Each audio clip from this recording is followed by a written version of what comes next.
¿Descendió Jesús al inframundo y habló con los ángeles caídos y las almas en reposo, o más bien llevó consigo al cielo a aquellos que aguardaban en el Seol? La pauta del tercer día. En la Biblia, se halla un tema recurrente de resurrección y restauración que se manifiesta al tercer día, tras un acontecimiento de gran trascendencia. Este tema se encuentra tanto en la Biblia hebrea como en el Nuevo Testamento. Entonces, ¿cuál fue la misión de Jesús durante esos 3 días? Jesús comprendía que su camino lo conduciría a la cruz, y a pesar de los intentos de Satanás por desviarlo, nunca titubeó en su camino. A diferencia de nosotros, los seres humanos, que a menudo nos distraemos fácilmente y, sin darnos cuenta, nos apartamos de nuestro propósito. Judas se corrompió y entregó a Jesús a los guardianes, mientras que los líderes judíos se lavaron las manos de su condena y permitieron que la multitud liberara a Barrabás. Pilato, a pesar de no hallar culpa en Jesús, lo sentenció a la crucifixión. Para más detalles sobre este acontecimiento, puedes consultar el video anterior que encontrarás en la descripción. Sigamos adelante. Entretanto, Satanás lo observaba, convencido de que tenía el control total y que su venganza contra el Creador estaba en marcha. Avivando la ira de la multitud, creó un tumulto de indignación contra este hombre perfecto e inocente que estaba ante ellos. Personas que ni siquiera lo conocían clamaban por la muerte de Jesús, al igual que aquellos que habían sido testigos de sus milagros y buenas obras, influenciados en ese momento por los demonios. Satanás y sus demonios superiores observaban con determinación. Creían que habían logrado una victoria al ver al único Hijo de Dios siendo ejecutado en esta tierra mortal, esencialmente pensando que habían detenido a Dios. Mientras Dios y su Hijo Jesús conocían el futuro, Jesús soportó con humildad y compasión todo lo que le fue impuesto. Incluso mientras lo clavaban en la cruz por nuestros pecados, rogaba a su Padre por misericordia para nosotros. Podría haberse librado con facilidad, ya que millares de ángeles aguardaban la orden. Las cosas podrían haber sido completamente diferentes. Sin embargo, Jesús no eligió esa ruta. Sufrió la carga de los pecados de todo el mundo, tanto los pasados como los futuros, los cuales recayeron sobre su cuerpo herido y ensangrentado. Jesús lo hizo por ti y por mí. Ahora mismo Él sabe lo que está pasando en tu vida, Él conoce las luchas que hay en tu camino, porque Él sabe lo que es ser humano y caminar por un camino cansado y que la vida es difícil pero no imposible. Encuentra consuelo en las palabras de Isaías capítulo 40, versículo 31, que dicen: pero los que esperan en el Señor renovarán sus fuerzas, volarán como las águilas, correrán y no se cansarán, caminarán y no se fatigarán. En el día en que Jesús fue crucificado, Satanás creyó que había triunfado. Pensó que estaba a punto de asesinar al Hijo de Dios y que ese sería el fin. Sin embargo, Satanás estaba completamente equivocado acerca del verdadero propósito de Dios. Dios no cambiaría el pasado ni evitaría que Adán y Eva cometieran el pecado original. En cambio, Dios transformaría el destino de toda la humanidad, que estaba alejada de su presencia y condenada a la muerte. Satanás no pudo alterar el curso que Jesús había tomado, aunque lo creyera así. Mientras Jesús cargaba con el peso de los pecados del mundo, una profunda oscuridad envolvió la tierra, simbolizando la magnitud de esta hazaña. La escena debió ser increíblemente impactante, con aquellos que observaron a Jesús en la cruz reconociendo que no se trataba de un hombre común. Cuando Jesús exhaló su último aliento en la cruz y entregó su alma a Dios, la cortina del santuario se rasgó de arriba abajo. Este velo separaba el lugar santísimo, el espacio más sagrado del templo, al que solo el sumo sacerdote podía acceder una vez al año. La ruptura de la cortina simbolizó el fin de la separación entre Dios y la humanidad, ya que el camino hacia Dios quedó abierto a través del sacrificio de Jesús en la cruz. En Mateo capítulo 27, versículo 51, se describe cómo la tierra tembló y las rocas se partieron debido a un poderoso terremoto. Este evento causó que muchas tumbas se abrieran, y los cuerpos de personas que habían fallecido resucitaron y se manifestaron a muchos en la ciudad. Estos asombrosos sucesos dejaron una huella imborrable en la memoria de todos los que los presenciaron. Todos aquellos que se habían opuesto a Jesús durante su vida se esforzaron por evitar que sus seguidores propagaran cualquier rumor sobre una posible resurrección, ya que temían que esto fortaleciera la religión que Jesús enseñaba. En Mateo capítulo 27, versículos 62 al 64, se narra cómo, al día siguiente de la preparación, que es el día después de la crucifixión, los principales sacerdotes y los fariseos se presentaron ante Pilato y le dijeron: Señor, recordamos que aquel engañador dijo viviendo aún, después de 3 días resucitaré. Manda, pues, que se asegure el sepulcro hasta el tercer día, no sea que vengan sus discípulos de noche y lo hurten, y digan al pueblo, resucitó de entre los muertos. Este pasaje es el punto de partida para discutir lo sobrenatural, ya que mientras el cuerpo físico de Jesús yacía en el sepulcro, su espíritu ya no estaba en el ámbito terrenal. Existen diferentes perspectivas entre teólogos acerca de dónde estuvo el espíritu de Jesús durante esos 3 días. Algunos sostienen que el espíritu de Jesús descendió al Hades, el lugar de los fallecidos, donde proclamó su mensaje a los espíritus encarcelados y a los ángeles caídos. Según 1 de Pedro, capítulo 3, versículos 18 al 20, dice, porque también Cristo padeció una sola vez por los pecados, el justo por los injustos, para llevarnos a Dios, siendo a la verdad muerto en la carne, pero vivificado en espíritu, en el cual también fue y predicó a los espíritus encarcelados, los que en otro tiempo desobedecieron cuando una vez esperaba la paciencia de Dios en los días de Noé. Mientras se preparaba el arca, en la cual pocas personas, es decir, 8 fueron salvadas por agua, si Pedro está diciendo en el versículo 18 que Jesús resucitó de entre los muertos por el poder del Espíritu Santo, entonces está diciendo al comienzo del versículo 19 que en el Espíritu, Jesús fue y proclamó a los espíritus encarcelados. Muchos estudiosos interpretan que, ya sea entre su muerte y resurrección o después de esta, Jesús llevó a cabo una campaña de predicación en el mismo inframundo, como lo hizo durante su ministerio terrenal, y que su mensaje fue dirigido a los espíritus que habían sido desobedientes en el pasado. Entonces, ¿quién eran estos espíritus? Según algunas perspectivas, se trataba de las almas de los creyentes del Antiguo Testamento, a quienes Jesús liberó de su confinamiento y ascendió con ellos al cielo.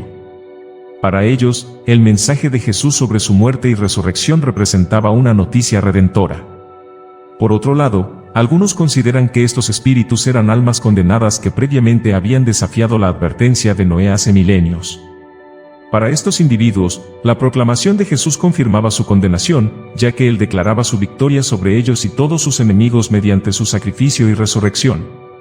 Además, hay quienes interpretan que Jesús ofrecía una oportunidad de fe y arrepentimiento a estos espíritus encarcelados incluso después de su muerte.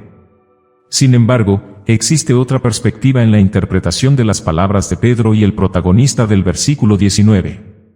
¿Acaso no es Jesús quien proclama? Ciertamente, Jesús es el predicador, pero lo hace en el poder del Espíritu Santo. Además, el momento de esta proclamación no ocurre entre la muerte y la ascensión de Jesucristo, sino que se sitúa durante la vida de Noé. Entonces, ¿qué nos está transmitiendo Pedro? Pedro está destacando que Noé, mientras construía el arca, daba testimonio del inminente juicio divino y se erigía como un proclamador de justicia.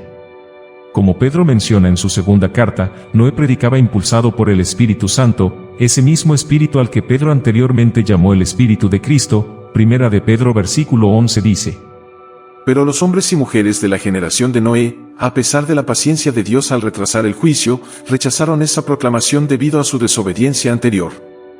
Estas personas actualmente están en prisión, es decir, sus almas al morir fueron enviadas justamente al infierno para ser castigadas por sus pecados, y por último, otros creen que el Espíritu de Jesús fue a estar con el Padre en el cielo, como Jesús mismo le dijo al ladrón en la cruz. De cierto te digo que hoy estarás conmigo en el paraíso. Me gustaría saber en los comentarios tu opinión. ¿Dónde crees que fue primero Jesús después de su muerte en la cruz y antes de su resurrección? Estaré leyendo sus comentarios. Recuerda exponer tu opinión de forma educada y respetuosa, respetando las opiniones de los demás. Dicho esto, continuamos. Pero, sin importar a dónde su espíritu se dirigiera, esta ausencia causó una agitación profunda en sus apóstoles, seguidores y seres queridos. Durante ese periodo, se ocultaron, su líder había sido brutalmente asesinado, y también se encontraban en peligro inminente. Algunos, lamentablemente, negaron incluso conocer a Jesús, lo que desgarró sus propios corazones. En Oseas 6, versículo 1 al 2, encontramos un pasaje que reza: Venid y volvamos a Jehová, porque Él nos arrebató y nos curará, y dio y nos vendará, nos dará vida después de 2 días, en el tercer día nos resucitará y viviremos delante de Él. De hecho, Jesús cumpliría su promesa de resucitar al tercer día, completando así el ciclo de 3 días, pecado, redención y resurrección. Jesús emergió del sepulcro 3 días después de su crucifixión y sepultura, fue en la madrugada del domingo cuando María Magdalena y otras mujeres acudieron al sepulcro con ungüentos aromáticos para honrar su cuerpo. Sin embargo, al llegar al sepulcro, se encontraron con un asombroso suceso. La pesada piedra que sellaba la tumba había sido apartada, revelando la tumba vacía. Adentro, las mujeres no encontraron el cuerpo de Jesús, en su lugar, se encontraron con dos hombres vestidos con ropas deslumbrantes. Estos mensajeros celestiales les anunciaron la increíble noticia de que Jesús había resucitado de entre los muertos. Aunque esta noticia dejó a las mujeres atónitas y perplejas, los mensajeros les recordaron las palabras de Jesús antes de su crucifixión, en las cuales les había predicho que sería crucificado y resucitaría al tercer día. La presencia de estos ángeles en la tumba nos lleva a preguntarnos si habrían compartido algún tiempo con Jesús en ese lugar antes de mover la piedra y permitir que el Rey resucitado caminara en la tierra durante otros 40 días. Existen diversas referencias en la Biblia que mencionan que Jesús descendió al infierno después de su muerte y crucifixión, pero antes de su resurrección. Una de estas referencias se encuentra en el Evangelio de Juan, capítulo 20, versículo 17. En este pasaje, Jesús se aparece a María Magdalena en el tercer día después de su muerte y en la tumba vacía. Sin embargo, le dice a María Magdalena: No me toques, porque aún no he subido a mi Padre. Ve a mis hermanos y diles, subo a mi Padre y a vuestro Padre, a mi Dios y a vuestro Dios. Este enigmático mensaje plantea preguntas sobre por qué Jesús no permitió que María Magdalena lo tocara y qué significaba exactamente cuando mencionó que aún no había subido a su Padre. Bien, intentaremos responder esa inquietud. Sin embargo, lo que está escrito en el libro de la Biblia sobre el descenso de Jesús no explica en detalles por qué bajó al infierno. Hay algunos textos apócrifos escritos alrededor del tercer o cuarto siglo después de Cristo, esto que explica completamente el papel misterioso de Jesús en el reino de las tinieblas. Luego de su resurrección, Jesús se reunió con sus discípulos, tal como se relata en Lucas 24, versículos 36 al 49. Cuando Jesús se presentó ante ellos, los discípulos quedaron asombrados y aterrados, pensando que estaban viendo un espíritu, pero Él les dijo: ¿Por qué estáis turbados en vuestro corazón y en sus pensamientos? Mirad mis manos y mis pies, que yo mismo soy, palpad y ved, porque un espíritu no tiene carne ni huesos, como veis que yo tengo. Y diciendo esto les mostró las manos y los pies, y como todavía ellos de gozo no lo creían y estaban maravillados, les dijo: ¿Tenéis aquí algo de comer? Entonces le dieron parte de un pez asado y un panal de miel. Y él lo tomó y comió delante de ellos y les dijo: Estas son las palabras que os hablé estando aún con vosotros, que era necesario que se cumpliese todo lo que está escrito de mí en la ley de Moisés, en los profetas y en los salmos. Entonces les abrió el entendimiento para que comprendiesen las Escrituras y les dijo: Así está escrito y así fue necesario que el Cristo padeciese y resucitase de los muertos al tercer día, y que se predique en su nombre el arrepentimiento y el perdón de pecados en todas las naciones, comenzando desde Jerusalén, y vosotros sois testigos de estas cosas. He aquí, yo enviaré la promesa de mi Padre sobre vosotros, pero quedaos vosotros en la ciudad de Jerusalén, hasta que seáis investidos de poder desde lo alto. Durante los próximos 40 días, Jesús pasó tiempo con sus discípulos, enseñándoles sobre el reino de Dios y preparándolos para continuar su obra después de su partida. En Juan 17, versículo 25 al 26 dice: Padre justo, el mundo no te ha conocido, pero yo te he conocido y estos han conocido que tú me enviaste, y les he dado a conocer tu nombre, y lo daré a conocer aún para que el amor con que me has amado, esté en ellos y yo en ellos. Ahora, te preguntarás, ¿por qué Jesús descendió al Hades? ¿Cuál fue su propósito en esta acción? ¿Estaba en el plan de Dios? Abordaremos estas cuestiones a continuación. Adentrémonos en una perspectiva más profunda. Este relato nos permite comprender el motivo detrás del descenso de Jesús al infierno después de su muerte. Todo lo que hizo allí, como veremos, ya estaba predicho desde la fundación del mundo. Para comprender esto, recordemos cuando el arcángel Miguel profetizó la venida de Cristo, un asombroso evento que se remonta a la época de Adán y Eva. En el Evangelio apócrifo de Nicodemo, se menciona a dos testigos, Carino y Leucio, dos israelitas que murieron y terminaron en el infierno. Sin embargo, gracias a Cristo, fueron devueltos a la vida, y más tarde, José, Nicodemo y otros los llevaron a la sinagoga. Los sacerdotes, sorprendidos por su resurrección, solicitaron que relataran lo sucedido. Pero antes de hacerlo, estos dos testigos elevaron una oración a Dios y a su Hijo Jesucristo para obtener permiso. Luego, se les proporcionaron pergaminos para documentar los extraordinarios acontecimientos. Adán y todos sus descendientes, incluyendo profetas y santos, se encontraban en el infierno. De repente, advirtieron un rincón del infierno iluminado intensamente, una luz más brillante que la del sol. Esto llenó de alegría a Adán, quien instruyó a su tercer hijo, Ses, para comunicar al arcángel Miguel un mensaje en las puertas del paraíso. Ses comenzó su relato destacando que desde el principio se había profetizado que el Hijo de Dios vendría a salvar a la humanidad de sus pecados. El arcángel Miguel llegó con un mensaje divino, anunciando que la misericordia llegaría, pero que habrían de transcurrir 5000 años antes de que se derramara el aceite de la misericordia sobre el afligido Adán. El Hijo de Dios, pleno de amor, descendería a la tierra y resucitaría a Adán y a todos los difuntos. Tras su llegada, sería bautizado en el río Jordán y, al salir del agua, ungiría con el aceite de la misericordia a todos aquellos que creyeran en él. Este aceite de misericordia otorgaría gracia a quienes nacieran del agua y del Espíritu Santo, brindándoles vida eterna. Entonces, Jesucristo, el Hijo de Dios lleno de amor, descendió a la tierra. Traería a Adán de vuelta al paraíso y lo ubicaría junto al árbol de la misericordia. Según este evangelio, Jesús descendió a los infiernos para liberar a todas las almas que habían creído en Dios, incluyendo a los profetas y aquellos dignos de recibir el aceite de su gracia. Así, como había sido profetizado por el arcángel Miguel al comienzo de los tiempos, Satanás se enfrentaría a una derrota asombrosa. Cuando intentó comprender el origen de la luz, se apresuró a cerrar las puertas de su reino oscuro, pero una voz atronadora le ordenó: «Abrid vuestras puertas, vosotros, príncipes, abrid sus puertas eternas, que el Rey de la Gloria quiere entrar». El diablo ordenó a sus demonios cerrar las grandes puertas de bronce y asegurar los cerrojos de hierro, advirtiéndoles que se mantuvieran alerta. Afirmó que estaban en grave peligro si ese hombre ingresaba, y todos estarían perdidos. Al escuchar esto, los santos antiguos, con una gran valentía y determinación, clamaron para que se abrieran las puertas al Rey de la Gloria, al Hijo de David, al que Moisés e Isaías habían profetizado. Esto provocó una furia intensa en el diablo, quien preguntó con gran enojo quién era el Rey de la Gloria. Los ángeles de Dios respondieron al unísono: «El Señor, el poderoso y victorioso».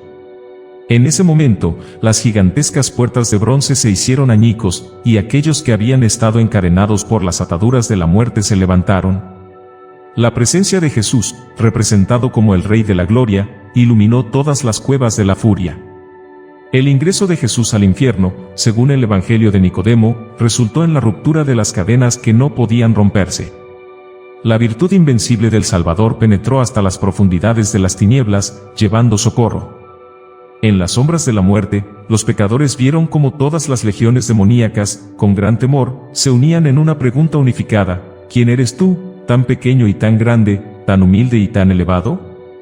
Eres un soldado y un general admirable bajo la apariencia de un esclavo, el Rey de la Gloria, quien murió en la cruz y resucitó, descendiendo desde tu sepulcro hasta nosotros. Nos has vencido. ¿Quién eres tú a quien el Señor envía para nuestra derrota?